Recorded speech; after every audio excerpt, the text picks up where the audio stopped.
एमपीपीएटी के मैथ्स के 5 टॉपिक में से एक टॉपिक होता है ट्रिग्नोमेट्री, जिसे हम कहते हैं त्रिकोणमिति। और इस टॉपिक के क्वेश्चन सबसे ज्यादा पेपर में देखे जाते हैं और यही वो टॉपिक है जिसको आपको थोड़ी समझने में दिक्कत होती है। तो अब वो दिक्कत भूल जाइए, क्योंकि आपके सामने मैं लेके आया हूँ ट्रिग्नोमेट्री के इजी और बेसिक कंसेप्ट, वो भी बहुत ही आसान तरीके से। चलिए शुरू करते हैं। ट्रिग्नोमेट्री के टॉपिक में एक छोटा सा बट बहुत ही इंपॉर्टेंट और बहुत ही बेसिक टॉपिक है जिसे हम कहते हैं पाइथागोरस थ्योरम, जो कि बेस है आपकी ट्रिग्नोमेट्री का। हेलो एवरीवन, मैं हूं शिवम और मैं लेके आया हूं आपके लिए उस ट्रिग्नोमेट्री के पाइथागोरस थ्योरम का एक ऐसा कंसेप्ट जिससे आप मात्र 1 सेकंड, मात्र जी 2 भी नहीं, मात्र 1 सेकंड में सॉल्व कर सकते हैं। चलिए शुरू करते हैं। ट्रिग्नोमेट्री, जिसे हम हिंदी में कहते हैं त्रिकोणमिति। अब ये जो आपका टॉपिक है वो पूरा का पूरा आपका बेस्ड है पाइथागोरस थ्योरम पे, जो कि यूज कहाँ होता है? समकोण पे। तो आप कह सकते हो कि जो आपका पूरा टॉपिक है वो समकोण पर आधारित है। किस पर आधारित है? समकोण पे। समकोण को क्या कहते हैं? Right angle triangle. Right angle triangle, right. दिखता कैसा है ये? 3 रेखा और 3 ऐसी रेखा जिनके 3 कोणों में से एक कोण कितने का होता है? 90 डिग्री का। अब मैं इसकी 2 डेफिनेशन दूंगा, जरा समझना। पहली डेफिनेशन कि समकोण क्या होता है? 3 ऐसी रेखाएं की लंबाई, 3 ऐसी रेखाओं की लंबाई जिनको जोड़ने पर, जिनको आपस में टच करने पर 3 कोणों में से एक कोण कितने का बने? 90 का। 3 कोणों में से एक कोण कितने का बने? 90 का। तो उसे क्या कहते हैं? समकोण त्रिभुज, राइट एंगल ट्रायंगल। ओके। अब इसकी एक डेफिनेशन और है जो दिखती है पाइथागोरस में। उसके लिए पहले हमें नामकरण करना पड़ेगा। जो इसकी सबसे बड़ी भुजा होती है 90 डिग्री के सामने वाली, उसे हम क्या कहते हैं? उसे हम कहते हैं कर्ण, मतलब हाइपोटेनियस। ओके।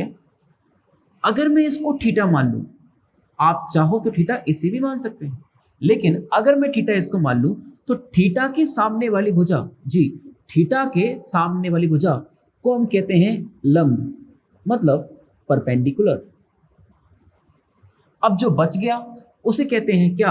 आधार, मतलब बेस, राइट।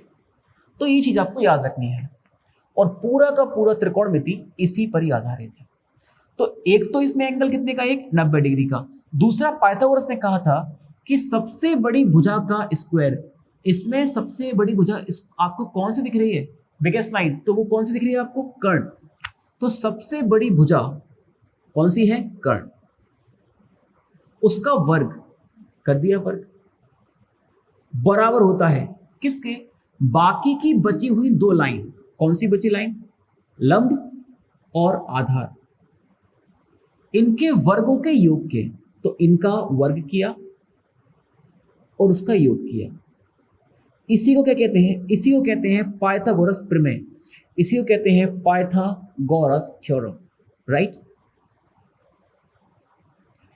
इसको इंग्लिश में लिखते हैं हाइपोटेनिस का स्क्वायर बराबर perpendicular square plus base square. इसको नोट कीजिए। हम एक सिंपल सा क्वेश्चन देखते हैं इसके ऊपर। चलिए देखिए, ये हमें दिया है ट्रायंगल, राइट। और ये एंगल कितना है? मान लीजिए थीटा। ये एंगल कितना है? 90। और हमें दिए 3 भुजा, ये हमें दिया है 5 और ये हमें दिया है 3। आपसे पूछा है बताओ ये भुजा बताओ। तो इसे हम कैसे निकालेंगे? पाइथागोरस थ्योरम से। तो पाइथागोरस थ्योरम क्या होती है? सबसे बड़ी भुजा, उसकी लंबाई 5, उसका वर्ग बराबर है अन्य दोनों भुजाओं के वर्ग। अब ये तो पता नहीं है, इसे बोलते क्या है? इसे बोलते हैं अपन लंब या फिर परपेंडिकुलर, उसके स्क्वायर के योग के। ये लगा दिया तो यहां से आपका लंब इजीली निकल जाएगा। तो 5 का स्क्वायर क्या होता है 25, 3 का स्क्वायर क्या होता है 9, इसको इस तरफ लेके आओ तो क्या हो जाएगा -9 बराबर लंब का स्क्वायर बराबर लंब। अब 25 में से क्या 9 क्या बचेगा आपका 16, सॉरी यहाँ पे स्क्वायर लगा है, कितना बचेगा 16, हटाओगे स्क्वायर तो क्या लग जाएगा रूट, तो लंब कितना आ गया आपका, लंब आपका आ गया 4। बहुत ही सिंपल तरीका था, इसको नोट कीजिए। फिर मैं आपको बताता हूं एक आसान तरीका इसको सॉल्व करने का।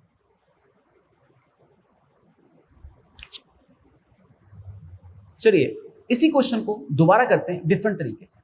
अभी जो मैंने क्वेश्चन दिया था आपको, जिसमें ट्रायंगल था जिसकी एक भुजा 5 थी, एक भुजा थी आपकी 3 और ये पूछा था, राइट।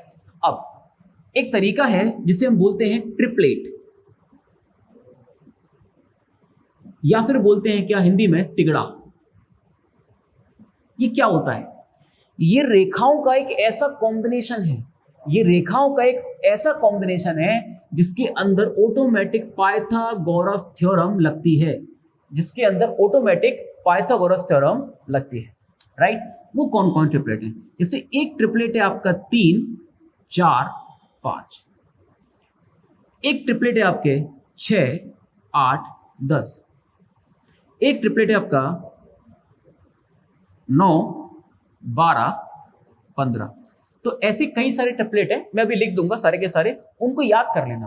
अब फायदा क्या होगा, फायदा ये होगा, इसको देखा अपन ने, एक भुजा 5 एक भुजा 3, तो अगली कौन सी होगी, तो इसमें कौन सा ट्रिपलेट काम कर रहा है, आप देखो 5 3 किस में आ रही है, इसमें 5 3 इसके अंदर आ रही है, इसमें 5 भी है और 3 भी। अगर इसमें 5 भी है और 3 भी, तो जो बची भुजा है वो कौन सी होगी 4, क्या होगी 4, हो गया, इतना इजी है। तो करना क्या है, ऐसे कितने याद करने हैं, ऐसे होते काफी सारे हैं लेकिन गिनती के जितने बताऊंगा आप उतने याद कर लीजिए, उससे आपका काम हो जाएगा, क्योंकि पेपर में वही पूछे जाते हैं। हाँ, उसके अलावा पूछा जाए तो आपको पाइथागोरस थ्योरम लगानी ही पड़ेगी, इसको नोट कीजिए। उसके बाद मैं लिखाऊंगा आपको सम इंपॉर्टेंट ट्रिपलेट्स। चलिए उतारिए इसको।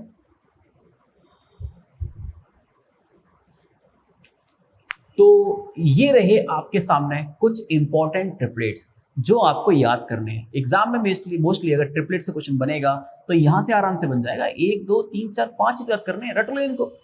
अब इसका काम क्या है, एक 3 4 5 है, एक 6 8 10 है, एक 7 24 25, 5 12 13, 8 15। अब हमें कैसे पता पड़ेगा ट्रिपलेट है, तो पाइथागोरस लगा दो। लेकिन पाइथागोरस की ध्यान रखना, सबसे बड़ी भुजा कौन सी होती है, वो होती है आपकी हाइपोटेनियस कर्ण। तो सबसे बड़ी भुजा कौन सी है इसमें, देखो ये वाली लाइन, इसको देखो जरा, ये सब बड़े हैं, इसका मतलब ये किसकी लाइन है, ये आपकी है हाइपोटेनियस की, किसकी है, कर्ण की है।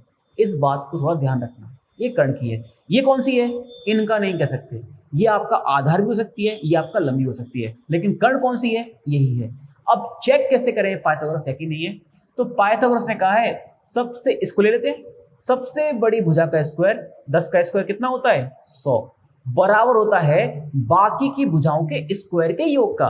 तो बाकी की भुजा 6 का स्क्वायर 36, 8 का स्क्वायर 64 और इसका योग कितना आएगा 100 ही आएगा।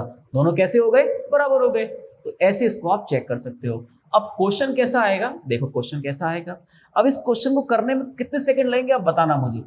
ऐसे ट्रायंगल आ गया, मान के चलो, उसने कह दिया ये 25 है, ये 24 है, बताओ ये क्या है, और इसे करने में 1 सेकंड लगेगा। अगर आपको याद है कि 7 24 25 क्या होता है, एक ट्रिपलेट है, तो एक भुजा 25 है, एक 24 है, तो अगली कौन सी होगी, अगली 7 ही होगी। ऐसे कर सकते हो, राइट। अगला क्वेश्चन आ जाए, ऐसा मान के चलो, उससे पूछा है, बताओ क्या होगा इसका आंसर। आप कहोगे मुझे याद है, ऐसा तिगड़ा याद है जिसमें 17 और 15 आते हैं। 17 15 किस में आ रहे हैं, इसमें आ रहे हैं, 17 आ रहा है, 15 आ रहा है, बचा कौन सा 8, तो यहाँ पे क्या आएगा 8 आएगा। तो इतना इजी हो जाएगा।